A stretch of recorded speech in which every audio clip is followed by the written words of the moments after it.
Hey guys, कैसे हैं आप लोग। आई होप आप सब लोग बहुत अच्छे हों। जैसे कि आप लोगों को पता है करवा चौथ का व्रत आ रहा है, तो सुहागन स्त्री अपने पति की लंबी आयु के लिए और उनकी कामना के लिए यह व्रत रखती हैं।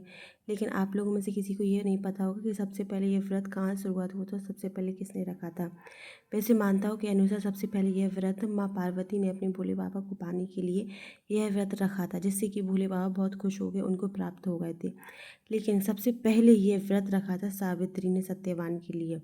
एक बार की बात है, यमराज जी सत्यवान की आत्माओं के लेके जा रहे थे, तभी सावित्री बहुत रोने लगी और गिड़गिड़ाने लगी, कृपया करके मेरे पति की प्राण मुझे वापस कर दो। लेकिन यमराज जी नहीं माने और सावित्री उनके साथ चली गई और अपने पति की मृत उनके सामने वो बैठ गई और अन्न और जल का त्याग करके बस यमराज से यह कहने लगी, कृपया करके मेरे पति के प्राण मुझे वापस कर दो, वरना मैं रह नहीं पाऊंगी। ये सब देखकर यमराज जी चिंतित में पड़ गए और सावित्री से कहने लगे, सावित्री तुम अपने पति को छोड़कर मुझसे कोई और वर मांग सकती है, मैं तुम्हें कुछ भी दे सकता हूँ।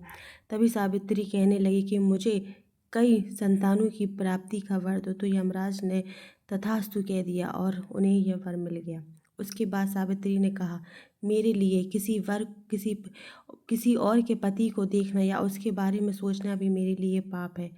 तो फिर यमराज से सोच में पड़ गया कि सावित्री ने यह क्या मांग लिया, और मजबूरन बस यमराज को सत्यवान के प्राण वापस करने पड़े, जिससे